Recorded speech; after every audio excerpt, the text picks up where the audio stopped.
Hello বন্ধুরা, আসসালামু আলাইকুম। আবার একটা ফুল নাস্তার ভিডিও নিয়ে তোমাদের সামনে হাজির হলাম। আশা করি ফুল ভিডিওটা দেখার পর তোমাদের ভালো লাগবে। তো আমি এই নাস্তাটা খুব সহজেই তৈরি করে দেখিয়েছি। তো তার জন্য আমার কয়েকটা উপকরণের প্রয়োজন হয়েছে, সেটাই ভিডিওর মাধ্যমেই তোমরা দেখতে পারবা। তো প্রথমে আমি নিয়েছি সুজি যে কোনো মুদি দোকানেই পেয়ে যাবা। সুজিটাকে আমি এক প্যাকেট সুজির অর্ধেকটা পরিমাণ নিয়েছি। তো এখানে আমি দিয়ে দিলাম 1 চামচ পরিমাণ কর্নফ্লাওয়ার, 1 চামচ পরিমাণ বেকিং পাউডার। কর্নফ্লাওয়ার দুইটাই অপশনাল, চাইলে দিতে পারো, না থাকলে দেওয়ার প্রয়োজন নেই। দিয়ে দিলাম পরিমাণ মতো চিনি, দিয়ে দিলাম 3 চা চামচ পরিমাণ গুঁড়া দুধ। মিষ্টিটা তোমাদের পছন্দ অনুযায়ী দিয়ে দিবা, যে যেরকম মিষ্টি খেতে পছন্দ করো। তো এখন আমি সবগুলো শুকনো উপকরণ একসাথে মিশিয়ে নিলাম। ভালোভাবে এটাকে মিক্স করার পরে এখন আমি এখানে একটা ডিম দিয়ে দিলাম। ডিমটা অবশ্যই রুম টেম্পারেচারের হতে হবে। তো আমি ডিমটা দিয়ে দেওয়ার পরে এখন আমি একটা ডো তৈরি করে নিব। এখন আমি দিয়ে দিলাম জাল করা লিকুইড দুধ। এই দুধটা না থাকলে আপনারা সাথে আরেকটা ডিমও দিয়ে দিতে পারেন। তো এখন আমি রেস্টে রেখে দেব, প্রায় আধা ঘন্টার সময় রেস্টে রেখে দিয়েছিলাম।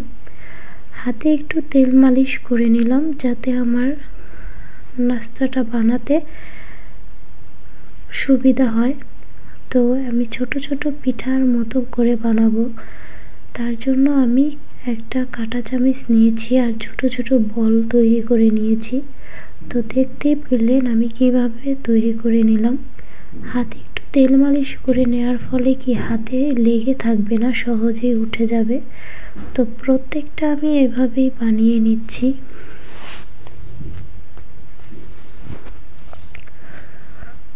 সবগুলো একইভাবে বানিয়ে নিলাম। এখন আমি একটা কড়াই বসিয়ে দিলাম।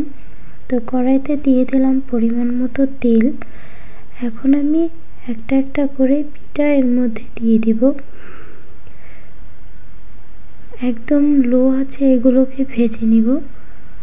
আর এটাকে খানিকটা সময় রেস্টে রেখে দেওয়ার কারণ হচ্ছে, যেহেতু এগুলি সুজি ছিল, সুজিটা একটু ফুটে, তো যার জন্য আমি রেস্টে বেশিক্ষণ রেখেছিলাম, মানে সময়টা একটু বেশি নিয়েছি সেইখানে। তো এখন আমি উল্টিয়ে পাল্টিয়ে সবগুলোকে ভেজে নিচ্ছি।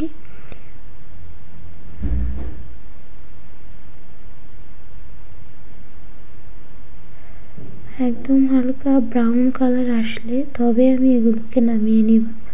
তো কাছ থেকে একটু দেখিয়ে যদি দেখুন আমার পিঠাটা কত সুন্দর হয়েছে। এটা দেখে যে কোনো কেউ দেখতে পছন্দ করবে আর খেয়েতেও অবশ্যই প্রশংসা করবে। খেয়ে প্রশংসা করার মতো একটা পিঠা। বাসায় যে কোনো মেহমান আসলেই এই নাস্তাটা তৈরি করে দিতে পারেন, তারা খেয়ে অবশ্যই প্রশংসা করবে। আর আমার এই ফুল ভিডিওটা দেখার জন্য অসংখ্য ধন্যবাদ আমার সাথেই যারা ছিলেন।